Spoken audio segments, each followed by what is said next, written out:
preconceito de gênero ainda segue prejudicando as relações sociais. Todo tipo de discriminação determinada pelo sexo, gênero ou pela orientação sexual destrói os princípios democráticos e humanos de igualdade e respeito às diferenças. Recentemente, 8 estados brasileiros retiraram referências à identidade de gênero, diversidade e orientação sexual dos planos estaduais de educação por conta de pressões de grupos religiosos. Este é o tema do Viva Voz de hoje, que está no ar pela rádio e pela TV Univale. Hoje quem me acompanha é o acadêmico de jornalismo Daniel Schiavone. Boa tarde, Lisa. Boa tarde para você que acompanha o Viva Voz aqui na rádio e na TV Univale.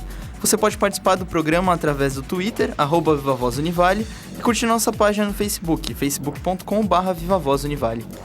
Para discutir sobre este tema, nós convidamos a professora Valquíria John, que é professora no curso de jornalismo aqui da Univale, pesquisadora na área de comunicação e relações de gênero. Obrigada pela presença, Val. Imagina, é um prazer ainda mais falar sobre esse assunto. Bacana, né? Saber que você está envolvida com o tema e muito bacana a gente poder ampliar esse olhar, né? Vendo o que você tem pesquisado sobre o assunto. Mas a gente quer começar puxando um fato que eu acho que ainda está repercutindo muito positivamente no cenário mundial, que é a aprovação do casamento gay nos Estados Unidos, que gerou aquela onda de manifestações no Facebook, as pessoas puseram fotinhos com as cores do arco-íris e tudo mais.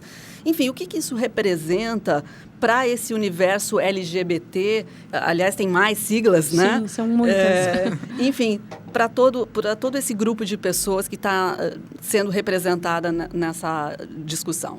Foi até um dos pontos de discussão dos inúmeros do Facebook, qual era o sentido em comemorar uma decisão realizada nos Estados Unidos, né?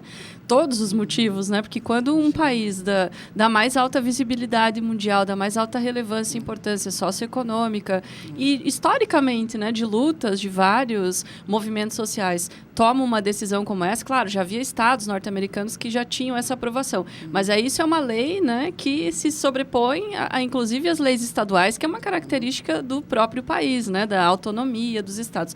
Quando você tem, então, uma lei nacional no país de maior visibilidade, tanto midiático quanto economicamente, isso repercute para todos nós, né? Então, todos nós, de alguma maneira, vamos passar a olhar para a nossa própria realidade e pensar o quanto que nós ainda precisamos avançar. Então, é extremamente positivo, porque serve como um exemplo, no mínimo, né, desencadeador da reflexão.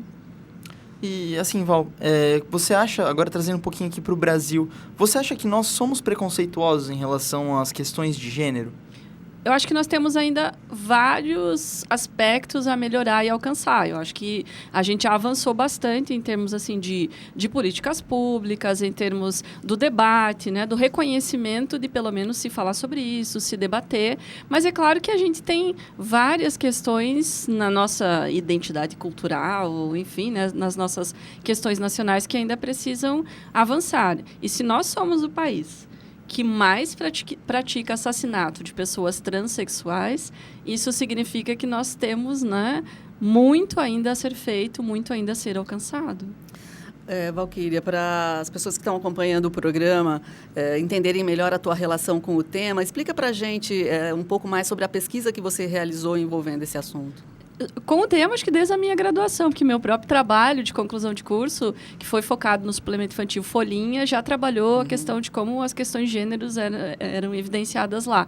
E desde então, né, eu sempre me instiguei por essa temática, até por conta de minha atuação profissional ligada mais a movimentos sociais, em que as questões de gênero, especialmente as ligadas às mulheres e pessoas mais marginalizadas, foram tornando visíveis, né? Isso foi levando, né, uma série de pesquisas que combina com a minha tese de doutorado, então, que é para tentar entender a relação entre mulheres presidiárias e o consumo da telenovela, em que a questão de gênero é um dos fatores, né, que vai atravessar esse cotidiano. As mulheres presidiárias, elas são, né, um grupo social bastante interessante e importante para pensar essas questões, algo como, por exemplo, o fato de as nossas prisões não serem adequadas a questões de gênero, né, de só na última década década, terem se começado a desenvolver políticas oficiais para pensar, por exemplo, que se uma mulher não recebe visita e se ela não tem uma política dentro da unidade prisional que lhe garanta o absorvente, ela vai ter que usar coisas que a gente sabe que são usadas como miolo de pão,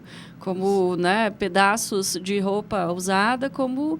Então, isso fere a sua cidadania, a sua condição de ser humano. Ela perdeu o direito à liberdade, né, como medida de ressocialização, mas os seus outros direitos não, né?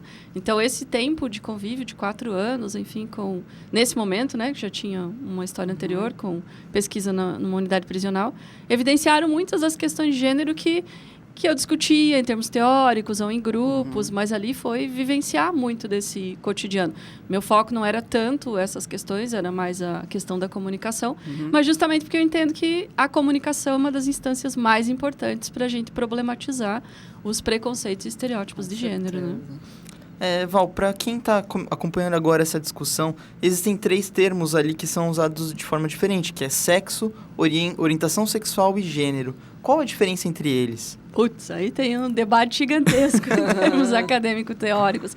Bom, assim, dependendo, claro, vai depender do alinhamento teórico, mas para simplificar, né, e eu vou correr o risco aqui realmente simplificar e estereotipar, mas sexo seria o aspecto biológico, né, os nossos órgãos genitores, que inclusive a gente pode ser intersexo, né, a gente pode não ser nem macho nem fêmea, né, mas o sexo estaria mais ligado aos atributos biológicos. Gênero são as questões sociais e culturais que nós atribuímos ao sexo. Então, há uma relação entre eles. Então, a partir do sexo biológico, muitas vezes se estabelece papéis sociais e culturais que homens e mulheres deveriam desempenhar. E, então, o debate que envolve esses papéis é o que a gente vai chamar de gênero. E a orientação sexual tem a ver com a sexualidade, com o comportamento sexual, com, né, os prazeres, as escolhas.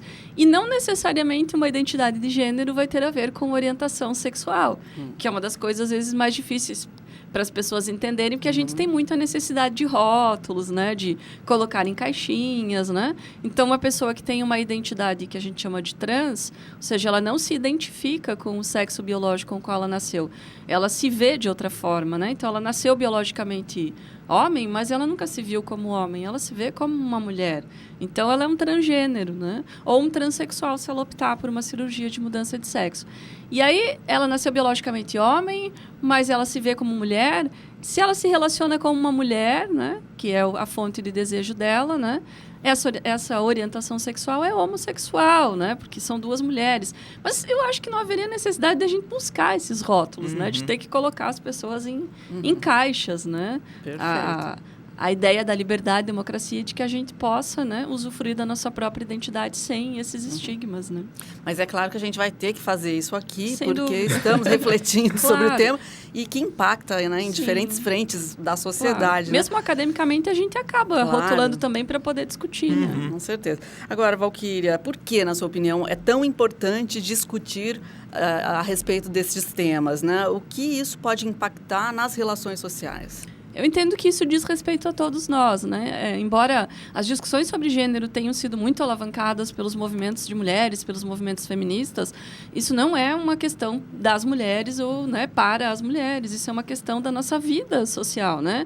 Todos nós acabamos sendo enquadrados em papéis sociais e em papéis a serem desempenhados, sejamos homens, mulheres, cisgênero, transgênero, intersexo e todos os rótulos que a gente possa usar. Discutir isso possibilita, né, a conquista de direitos para todos nós. Eu sempre penso que direitos humanos envolve sempre uma luta pela sua ampliação. E sempre que alguém provoca uma discussão ou sugere algo que visa a restringir direitos, isso é preocupante, né? Então, se eu vou trabalhar contra o casamento homossexual ou homoafetivo, por exemplo, eu estou lutando contra a ampliação de direitos humanos. E não importa se eu sou ou não sou homoafetivo, isso diz respeito a todos nós, né? Porque diz respeito à cidadania. Então, eu considero fundamental que todo mundo, né, debata na escola, no ensino médio, na universidade, nos nossos grupos de lazer, sociais, porque isso diz respeito a todos nós, diz respeito a sermos mais receptivos e mais tolerantes. Isso é bom para todo mundo, né? Só pegando carona nessa tua última informação, você deve ter observado que no início do programa mencionei aquele fato de que 8 estados brasileiros não querem saber disso nos seus planos de ensino, né? Então, o que você pensa disso, né? Todos eles foram pressões das bancadas políticas com vínculo religioso, de grupos religiosos, enfim, né? Isso é um exemplo de retrocesso, né? Porque temáticas como a questão de gênero, questões étnico-raciais, a questão ambiental, não é só porque o Ministério da Educação diz que são temas transversais, eles são, né? Eles dizem respeito a todos nós, a nossa vida. E se a escola não vai discutir isso, se ela não vai debater isso, qual é o papel da escola, então, enquanto formadora do cidadão, né, enquanto formadora da cidadania? Isso é mais um exemplo de retrocesso, de perda ou de diminuição de direitos humanos, da interferência de um Estado que devia ser laico, né, em instituições que são relacionadas a esse Estado laico e que acabam, na verdade, reforçando preconceitos, né? Porque se você não discute, você não vai ter nenhuma possibilidade de entender. Muitos dos nossos preconceitos estão ligados a desconhecermos o diferente. Se a gente não discutir sobre isso, a gente nunca vai entender, né? Eu ia te perguntar agora exatamente isso. Você acha que é a falta de informação e conhecimento que sejam a causa do preconceito, Val? Sim e não, né? Então, claro que ter acesso a informações, ao conhecimento, nos possibilita melhor compreensão. Mas a gente, infelizmente, vê no cenário contemporâneo que todo esse acesso à informação, que inclusive a internet ampliou, nos propiciou, e mesmo o acesso à educação formal, nem sempre se reverte, né, em práticas de aceitação ou em práticas de efetivo respeito à diversidade. Porque a mesma informação que é usada para o esclarecimento pode ser usada para reforçar, né, preconceitos, estereótipos. A gente vê toda uma ascensão do movimento neonazista. Então, hoje não se pode mais falar que não se tem acesso, não se compreende exatamente o significado dessas informações, porque a gente tem acesso a tudo, né? Então, acho que é o passo primordial. Quanto mais a gente discutir, mais conhecimento e informação séria a gente tiver, mais possibilidade. Mas sempre vai depender muito do uso, né, que as pessoas fazem, especialmente as pessoas na condição de formadoras de opinião, que é a instância midiática, por exemplo, mas também os nossos representantes políticos, professores, membros de instituições religiosas, né? A gente sabe que nós temos autonomia, mas nós somos sujeitos que precisam viver em grupo, e viver em grupo significa que atribuímos importância a líderes de opinião, né? Agora, Valquíria, em junho deste ano, durante a Parada Gay em São Paulo, uma transexual realizou uma performance artística, não sei se você lembra, da crucificação. E lógico que aquilo gerou uma polêmica incrível. Como é que você vê isso? E já aproveitando esse cenário, como é que você vê a manifestação dos grupos que defendem, lógico, a sua participação social, como são, né, os transgênicos, os transgêneros. E, enfim, como é que você vê a posição desses grupos que estão se manifestando, né, na sociedade? Essa mesma moça, né, a modelo, ela foi agredida há uma semana, né? Ela foi esfaqueada, né? Esfaqueada, foi, né, violentamente agredida. E aí isso veio à tona de novo, né? Sobre, tá vendo como fazia todo sentido ela tá lá na cruz, né? Eu acho que tudo vira polêmica com muita facilidade. Eu entendo que os símbolos religiosos, como eles são dogmáticos, é um pouco mais difícil para as pessoas entenderem ou aceitarem, né, possíveis interpretações que poderiam ser vistas, como foi visto por muita gente nesse caso, como pagãs ou desrespeitosas. Minha leitura não foi de desrespeito, mas talvez porque, né, eu compreenda muito assim, do que é a luta, né, das pessoas que tentam viver a sua identidade sem serem mortas, violentadas ou agredidas até verbalmente por conta de suas posições ou orientações. Não vi como negativo, porque eu entendo que a mensagem que Jesus Cristo representa, né, é a de se doar ao outro, né? E a do respeito às diferenças. Quantas passagens bíblicas Jesus foi em defesa justamente desses sujeitos mais marginalizados, né?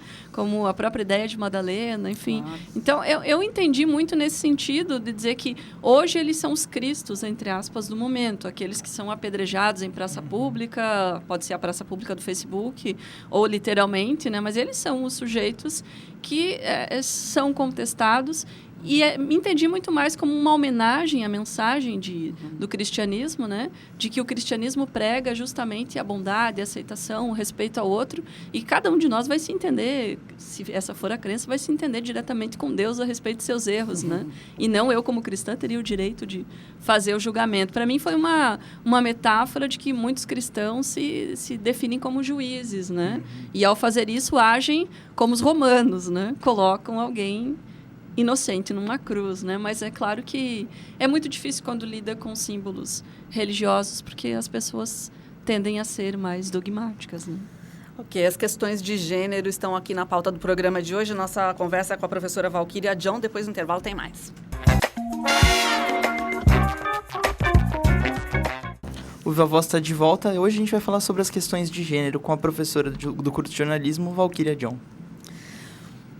Pois é, Val, a gente levantou alguns dados bacanas aqui, bacanas nada, péssimos, mas para conversar com você. Por exemplo, de acordo com o Grupo Gay da Bahia, o Brasil registrou 313 casos de mortes por homofobia só em 2013. Foi o último levantamento que eles fecharam. O antropólogo Luiz Motti, que conduziu essa pesquisa, afirma que 44% dos casos de morte por homofobia no mundo acontecem em território brasileiro. Olha que loucura.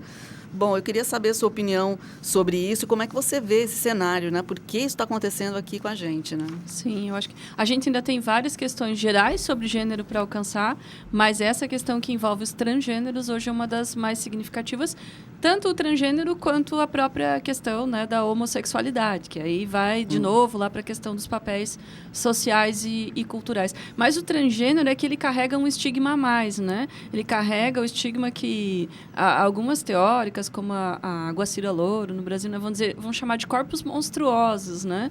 Que é aquela lógica da própria estética do corpo, o que se espera, né? A gente tem o caso do Laerte, né, que é super respeitado por sua atuação como, né, o profissional, né, midiático, visível, mas, ao mesmo tempo, um dos sujeitos que mais recebe críticas, contestações e xingamentos por conta, né, de sua transgeneridade. E dificilmente ele é aceito na identidade que ele entende como sendo a dele, né? Que essa seria a liberdade. Então, nós ainda temos muitas dificuldades de lidar com aquilo que fugiria aos padrões de normalidade, que é o que o transgênero, né? O transgênero acaba representando. É alguém que desafia a norma, alguém que desafia os papéis que foram estabelecidos, de que haveria só homens e mulheres, né? E eles desafiam justamente essa lógica. Mas isso, sei lá, não devia ser um desafio, nem devia nos instigar, nem devia nos chocar, porque, né, devia ser como eu opto por sair de azul e roxo, se eu quiser, sem combinar nada, né? A minha identidade, que envolve a escolha da roupa que eu visto, a cor do meu cabelo, deveria ser respeitada como sendo a minha identidade. Eu não estou ferindo ninguém, nem ofendendo ninguém. Eu acho que nós ainda temos muito a crescer na relação com o outro, com a diferença, porque não é só esse caso. A gente tem dificuldade de lidar com a diferença étnica, com a diferença das limitações físicas, né, dos posicionamentos político-ideológicos. A gente tem visto, né, desde a nossa última eleição, um sentimento de ódio generalizado. Tudo é motivo para odiar, né? Então, isso é bem preocupante. E esses dados são um termômetro muito importante da nossa condição cultural, da nossa falta de respeito à diferença. Val, puxando para um ponto prático, o que é possível para fazer para diminuir os casos de violência motivados pelo preconceito de gênero?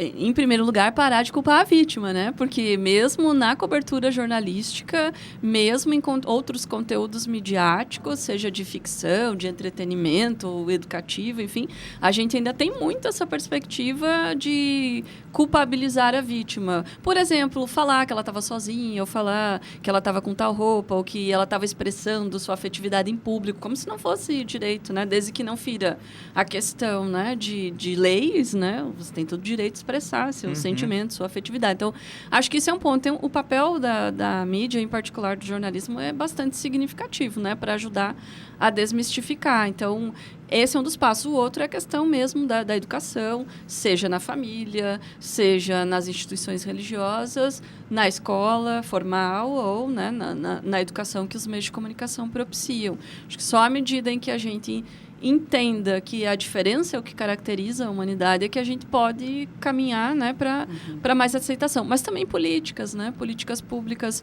voltadas à sensibilização, ao estímulo à consciência, né? Acho que é necessário que haja um conjunto de ações, de cada um de nós individualmente, em primeiro lugar, mas também das instituições, né, que têm, assim, a capacidade de adentrar a nossa vida, né? Valquíria, nessa linha a gente pode constatar que a mídia realmente tem exposto mais esses casos, né? A gente destacou aqui aquele comercial do Dia dos Namorados com o Boticário, que também gerou um certo frenesi ali na rede e tal, que, para quem não lembra, eram casais, na verdade, né? Homossexuais que apareciam no comercial. E a atual novela da Globo, que está no ar, e que coloca alguns casais, né, homossexuais, fala de homossexualidade em termos gerais ali, né? Você acredita que isso está sendo bem apresentado? Como é que você vê a forma como esses casos estão sendo trazidos a público? Acho que nunca nenhum conteúdo midiático vai dar conta de toda a complexidade. Em alguma medida, ele vai ser sempre um estereótipo, né? E por muito tempo, mesmo sendo assim positivo, né, que a diversidade de identidades veio sendo trazida à tona em telenovelas, por exemplo, por muito tempo também se insistiu em estereótipos, por exemplo, o gay efeminado ou o travesti de tal jeito, né? A lógica do travesti como alguém à margem, alguém ligado, inclusive, ao mundo criminal, né? Não é que isso não seja encontrado na vida real, entre aspas, mas é que você corre o risco de reforçar estereótipos que já estão lá. Acho que nos últimos anos é bem positivo a ampliação dessas representações, né? Então, a gente tem uma diversidade um pouco maior. Acho que ainda tem muito a avançar, porque ainda tem muito estereótipo. Por exemplo, o Félix, que foi um caso famoso, né, de personagem homossexual que gerou, né, empatia do público, mas ele também foi muito retratado sob aquela lógica, né, do engraçado, do divertido, dos memes da bicha má, enfim, né? É positivo que deu visibilidade para uma discussão do quanto ele sofria, mas ao mesmo tempo parecia que aquilo o impeliu para atos de maldade e tudo mais, então você acaba correndo o risco de reforçar. Mas eu acho que quanto mais ampliar o leque de representações, mais a gente vai pelo menos debater, né? E saindo assim do conteúdo nacional, a gente já tem também exemplos um pouco mais complexos na ficção seriada americana, por exemplo. Hoje as séries Orange is the New Black, que retrata, né, uma prisão feminina, e a série Sense8, que retrata, né, 8 sujeitos conectados, mentalmente, ficção científica, né? Então, uma ficção científica, uma dramédia, ambas trazem atrizes transexuais vivendo protagonistas transexuais. E lá eu entendo que elas são personagens mais complexas, que amam, odeiam, cometem erros, acertos. São personagens como a gente. Eu vou me identificar com elas, não importa se elas são trans ou não. Okay. Elas são como eu, né? Então, essa é um pouco a lógica da ampliação das representações. Passa mais humanidade, né? Isso. Nesse tipo. Agora, deixa eu só fazer um comentário, voltando ainda à sensação que a gente tem com a exposição de casais homoafetivos femininos, né? Então, a novela da Globo, além de estar expondo um casal feminino, é um casal com mais idade, né? Que é a Fernanda Montenegro e a... não vou lembrar Natália o nome Timber. Natália Timber. Isso Natália mesmo. Timber. Duas grandes. Grandes atrizes respeitadas no universo do teatro, do cinema, da televisão, enfim. Sim. E que toparam, né? Toparam esse desafio de representar esse casal, né? Por que isso gera tanto problema, né, Valquíria? Como é que você vê a reação das pessoas, né? Teve o beijo, que também deixou as pessoas... Foi logo no início da novela, Foi, né? acho que na primeira semana de novela, As outras novelas, ficou toda a polêmica, a novela inteira, se ia ou não ia ter um beijo gay, né? Foram as discussões anteriores. E aí, Babilônia começou com um beijo gay de cara, já, né? E se discutiu muito que talvez as pessoas também deixaram vir à tona seus preconceitos quanto à sexualidade na terceira idade, não? Essa lógica, não só da homossexualidade ou de gênero, mas até da lógica etária, né? De que, enfim, né? Ainda um imaginário estereotipado, né? De que as pessoas poderiam fazer sexo só até uma determinada idade, né? Então, a novela das 8, ela é uma vitrine importante, né? Do social, né? Porque ela traz muitas das temáticas temáticas que mais estão em evidência no cotidiano. E acho que ainda choca, porque talvez as pessoas, mesmo as que se dizem mais abertas ao diálogo, não estão prontas para aceitarem que aquilo é parte da vida social, tanto quanto o beijo de um casal heterossexual, né? Então, a repercussão que isso gerou é um termômetro, é uma pista para a gente ver, né, que ainda há muito a ser discutido. Mas eu considero que foi extremamente positivo, porque trouxe à tona, trouxe muito ódio também. A gente, né, como faz parte lá do Obtel, que é um observatório que estuda a ficção televisiva, e a gente vem acompanhando a novela das 8 e como ela, né, ela circula nessas outras plataformas, a gente vê que ela é mobilizadora de vários aspectos, não só positivos, obviamente, né, que ela também desencadeia muitas reações de ódio. Né? Entendi. Professor, agora puxando para o lado prático, aqui em Santa Catarina existem movimentos que lutam pela igualdade de gênero? Eu estou bastante fora, né, do engajamento com a militância que está fora da academia, mas há diversos coletivos em Florianópolis, muitos deles, né, alguns ligados especialmente à questão LGBTS, alguns ligados à questão da prostituição, por exemplo. Então, há diversos grupos, alguns deles ligados à academia, né, então, o curso lá o mestrado, doutorado, a pós-graduação e a graduação em psicologia da UFSC tem muitas conexões, né, com coletivos, tem, né, uma atuação bastante significativa. A própria parada do Orgulho Gay de Florianópolis, ela está cada vez, né, mais em evidência. A gente tem algumas das nossas cidades aqui, mas elas não chegaram, né, a efetivamente, assim, né, engatar, por assim dizer. Mas tem uma série de atuações, e essas atuações muitas vezes são segmentadas em interesses próprios, né? Então, eu não sei como está a atuação hoje aqui no Vale do Itajaí, mas foi algo que eu participei lá no início da construção, foi da APROSV, né? Da Associação das Prostitutas do Vale do Itajaí, que foi já, isso tem mais de 10 anos, né? Então, quando começou essa organização, a sede era em Balneário Camboriú, até onde eu sei ela ainda funciona, eu é que acabei me afastando por diversos motivos, mas foi assim um grupo bem precursor para pensar especialmente essas questões, né? Mas, enfim, eu acho que a gente ainda tem bastante a crescer, mas tem muita militância, tanto dentro da academia quanto fora da academia, e também, né, trabalhos que envolvem o poder público, mas acho que a gente ainda precisa, talvez, de mais visibilidade. Há grupos de Florianópolis, os mais ligados à questão da prevenção da AIDS, que são os mais antigos, né, os mais históricos, que têm uma militância já há bastante tempo, que trazem a questão de gênero para essa discussão, mas acho que a gente ainda pode ampliar, onde eu faço a minha culpa, né? Minha própria culpa, né? De acabar num diálogo, às vezes, mais no mundo acadêmico e pouco no cotidiano social, junto aos grupos, aos movimentos, né? Vamos deixar nossos espaços na rede abertos, então? Quem quiser mandar links, enfim, qualquer tipo de informação, a gente inclui ali no nosso blog, no Facebook. Mas hoje a gente agradece muito a participação da professora Valquíria John, professora aqui do curso de jornalismo. Trouxe bastante informações para que a gente entenda um pouco melhor e consiga interagir melhor com esse universo que existe, que está aí, as pessoas que fazem parte do nosso dia a dia. Obrigada, Val. Imagina, foi um prazer. O Vovós fica por aqui, até o próximo programa.